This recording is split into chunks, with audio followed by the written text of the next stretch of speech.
Mis hermanos, Dios les bendiga, les habla Teo Hernández. Hoy día, mis hermanos, voy a compartirles la historia de San Carlos Borromeo, un santo que hizo mucho por la Iglesia Católica. Les pido pongan mucha atención y pidamos a Dios para que también nosotros nos volvamos santos en este mundo, ¿verdad? Porque a eso somos llamados. Voy a comenzar pues en este momento y dice así su historia. Carlos significa hombre prudente. Entre los hombres extraordinariamente activos a favor de la Iglesia y del pueblo, sobresale admirablemente San Carlos Borromeo, un santo que tomó muy en serio aquella frase de Jesús: quien ahorra su vida la pierde, pero el que gasta su vida por mí la ganará. Murió relativamente joven porque desgastó totalmente su vida y sus energías por hacer progresar la religión y por ayudar a los más necesitados. Decía que un obispo demasiado cuidadoso de su salud no consigue llegar a ser santo y que a todo sacerdote y a todo apóstol debe sobrarle trabajo para hacer en vez de tener tiempo de sobra para perder.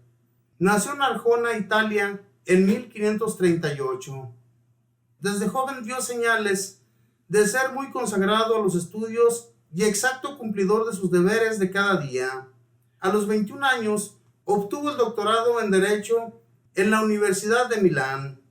Un hermano de su madre, el cardenal Médicis, fue nombrado papa con el nombre de Pío IV, y este, admirado de sus cualidades, nombró a Carlos como secretario de Estado, altísimo cargo para un hombre tan joven.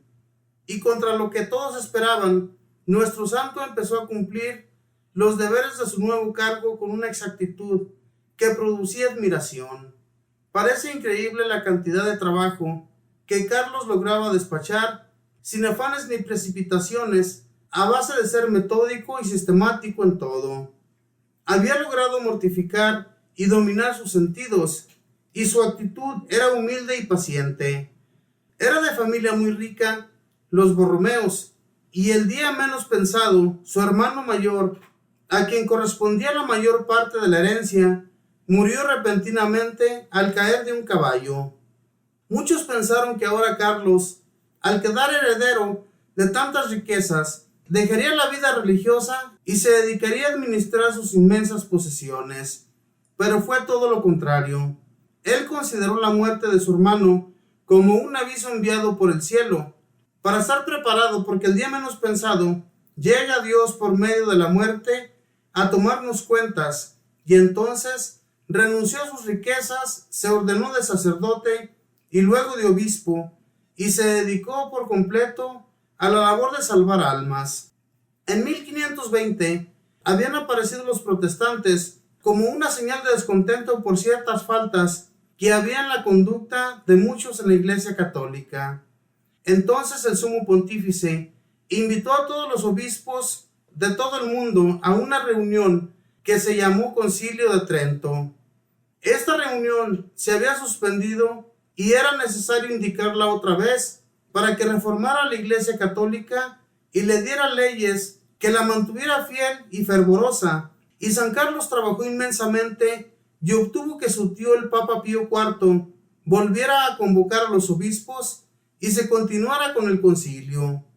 Como secretario general de tan importante reunión, fue nombrado nuestro santo, y de allí salieron importantísimos decretos que le hicieron inmenso bien a la Iglesia y la volvieron mucho más fervorosa. Muerto el Papa Pío IV, obtuvo San Carlos que lo dejaran irse al cargo para el cual lo habían nombrado hacía años, pero que no había podido ejercer por estar trabajando en Roma, el arzobispo de Milán, que es la ciudad que más habitantes tiene de Italia. Aquella ciudad hacía muchos años que no tenía arzobispo y la relajación era grande, pero este hombre era incansable para trabajar y muy pronto todo empezó a cambiar y a transformarse y mejorar. Lo primero que hizo al llegar a Milán como arzobispo y cardenal fue vender todos los lujos del palacio arzobispal y regalar ese dinero a los más pobres. Dicen que para con los débiles y necesitados era supremamente comprensivo. Para con sus colaboradores era muy amigable y atento, pero exigente. Y para consigo mismo Era exigentísimo y severo. Tenía un encargado de repartir limosnas, con la orden de distribuir todo lo que llegara. Alguien le propuso que buscara más comodidades para que no encontrara su lecho en invierno tan extraordinariamente frío. Él le respondió: lo mejor para no darse cuenta en invierno de que el lecho está exageradamente frío es ir al descanso tan rendido de trabajo que no nos demos cuenta ni siquiera que las sábanas están demasiado frías. Un obispo lo encontró estudiando en pleno invierno con una sotana delgadita y le dijo: así se puede morir de frío. Y él le contestó: es la única que tengo y me sirve para verano y para invierno. Pero para los pobres sí repartía con una generosidad inmensa. Y cuando llegó la peste, vendió todo lo que había en su palacio y hasta se endeudó para ayudar a los enfermos.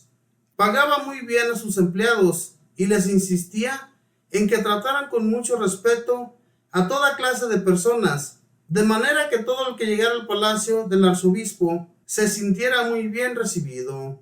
Muchísimos sacerdotes y numerosos obispos iban a hospedarse al palacio de nuestro santo cuando estaban de viaje, porque sabían que allí eran muy bien recibidos y tratados con gran respeto y amabilidad.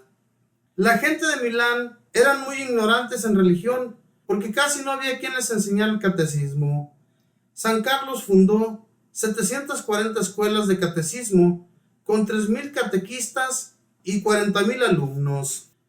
Fundó 6 seminarios para formar sacerdotes bien preparados y redactó para esos institutos unos reglamentos tan sabios que muchos obispos los copiaron para organizar, según ellos, sus propios seminarios. Se dedicó a visitar todas y cada una de las muchísimas parroquias que tenía su arzobispado, aún las más lejanas y abandonadas y por caminos peligrosos. En cada parroquia daba clase de catecismo y corregía los errores y abusos que existían. Si algún sacerdote no se estaba comportando de la manera debida, lo destituía y nombraba a uno que tuviera muy buena conducta. Por sus sacerdotes estaba resuelto a hacer todos los sacrificios posibles. En cierta ocasión, en que cuidaba mucho a un sacerdote enfermo, algunos comentaban que él era exagerado en atender a su clero y respondió: los que critican lo hacen porque no saben lo mucho que vale un sacerdote. Quiso acabar con una asociación que se llamaba Los Humillados, que con el pretexto de dedicarse a vida espiritual, se aprovechaban de las limosnas y se dedicaban a una vida escandalosa. Estos, en venganza, mandaron a un sicario para que asesinara al santo. Estando San Carlos rezando una noche junto al altar, el asesino disparó contra él, pero la bala le pasó por debajo del brazo y no le hizo daño. En acción de gracias por haberse librado de semejante peligro, el buen arzobispo se fue por unas semanas a un convento de cartujos a rezar y a meditar y a hacer penitencia. Y la asociación de los humillados se acabó. Tuvo el gusto de darle la primera comunión a San Luis Gonzaga. Cuando el duque de Saboya estaba muy grave, fue a visitarlo, y tan pronto como el santo llegó a la habitación del enfermo, el duque exclamó: estoy curado, y recuperó la salud. En agradecimiento, cuando San Carlos murió, el duque mandó poner una lámpara de plata junto a su sepulcro. Fue amigo de San Pío V, San Francisco de Borja, San Felipe Neri, San Félix de Cantalicio y San Andrés Avelino, y de varios santos más. Cuando tenía apenas 46 años, sintió que sus fuerzas disminuían notablemente y que una intensa fiebre lo invadía. El sumo pontífice Pío V le había recomendado que no ayunara tanto y que no se desmidiera en el trabajo, pero ya era demasiado tarde. De él se podía repetir la frase de aquel sabio: un santo es un hombre devorado. Todos tienen derecho a devorar su tiempo, a devorar sus bienes, a devorar hasta su salud, con tal de que él logre salvar las almas y conseguir que Dios sea más amado y mejor obedecido. Así le sucedió a San Carlos, y por eso murió en plena juventud. La noche del 3 al 4 de noviembre de 1584, murió diciendo: ya voy, Señor, ya voy. En Milán, casi nadie durmió esa noche ante la tremenda noticia de que su queridísimo cardenal arzobispo estaba agonizando. El secretario del Papa envió un mensaje a los sacerdotes de Milán diciéndoles: por el cardenal Borromeo no ofrezcan misas de difuntos, sino misas de acción de gracias a Dios por haberle concedido tantas gracias y tan grande santidad. En Arona, su pueblo natal, le fue levantada una inmensa estatua que todavía existe. Tenga Dios piedad de nuestras ciudades y pueblos, y nos mande obispos y arzobispos como San Carlos Borromeo, y que este gran santo ruegue cada día por los que tanto estamos necesitados de sus valiosas oraciones. Esta fue la historia de San Carlos Borromeo, un santo que, como les decía mis hermanos, desgastó su vida por la Iglesia Católica. Primero, que ayudó muchísimo en dirigir el Concilio de Trento. Este gran santo dio buenas ideas para que se llevaran a cabo y fueron de inmensa ayuda para la Iglesia Católica. Este hombre, mis hermanos, siendo un hombre muy rico, dejó todos sus bienes.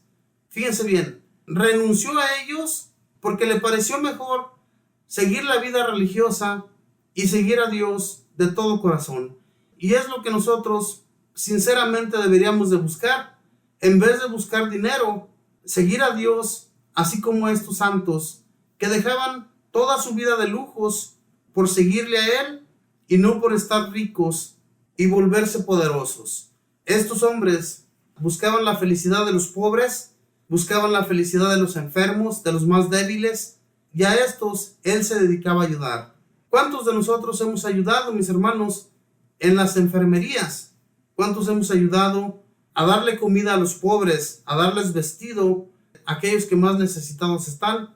Cada vez que miremos a alguien, mis hermanos, que esté muy necesitado, que ande con mucha hambre o que no tenga con qué vestirse, ayudémosles, porque ellos sí en realidad lo necesitan.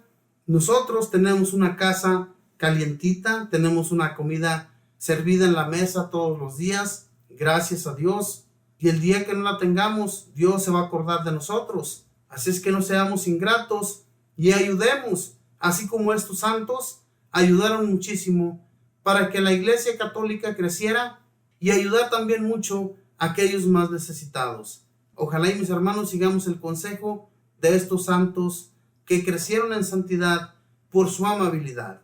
Que Dios les bendiga, que pasen un feliz día.